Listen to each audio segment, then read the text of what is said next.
Tonight I want to take a moment to address a question I was faced with recently. Now, the only reason I want to address this question is because it's a question that we're often faced with as supporters of gun rights. It's a question we face in one form or fashion quite often. It's something we see come up again and again and again in one way or another. It's one of those questions that's crafted to make you seem either like a monster or force you to take a certain opinion.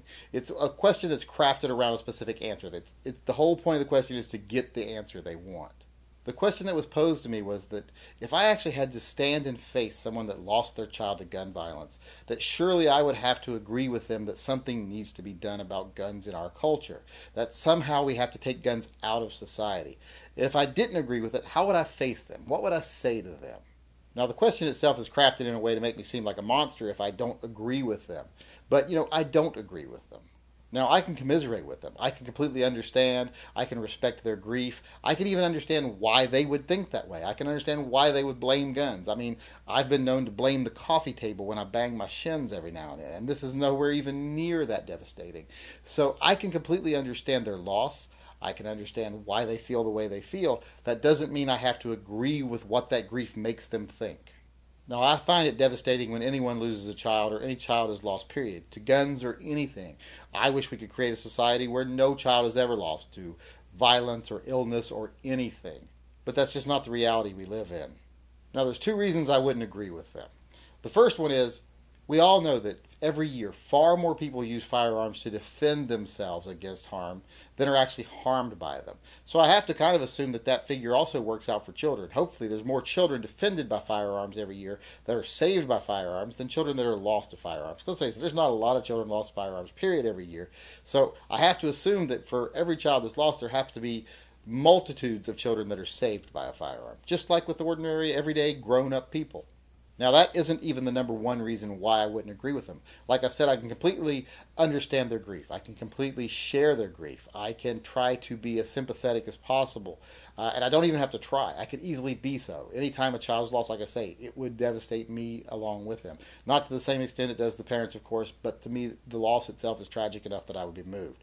But that doesn't mean I have to agree also with these decisions that they make based on their grief. The main reason is I like to look at it like this, like a little kind of a story. Let's say you live in a village, and this village is a place of fairness and happiness, and everything is as good as it can possibly be in the real world. And that village is surrounded by a large wall. And outside of that large wall is a horde of invaders that would love nothing more than to come in and take everything you have and kill and murder you and your children.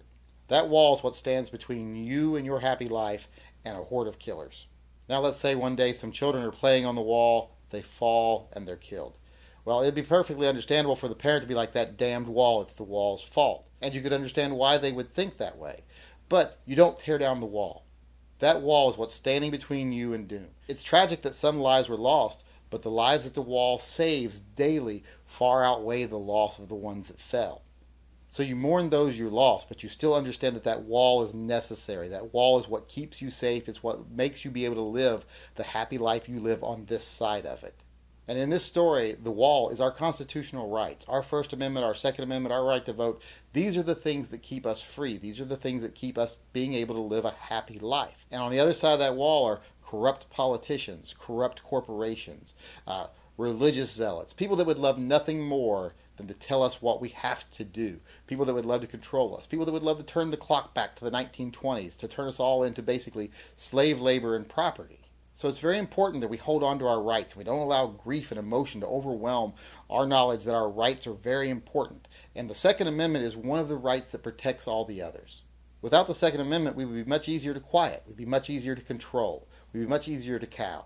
So the Second Amendment is a very important part of that wall. It's the cornerstone of that wall that protects us as a free society. Because the people on the other side of the wall, there's probably more of them than there are of us, and they are more powerful than us. Just like all of us combined, we don't have the resources of, like I said, the corrupt politicians and the corrupt corporations. We have to band together, and we have to keep our wall up to protect us.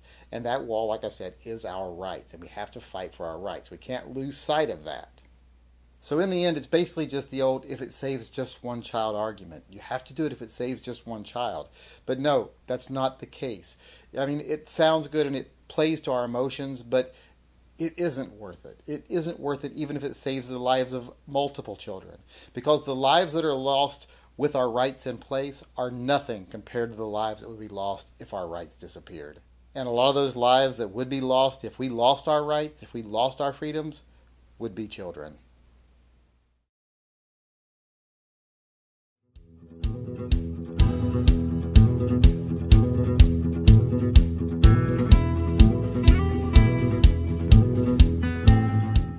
You ain't even my real dad.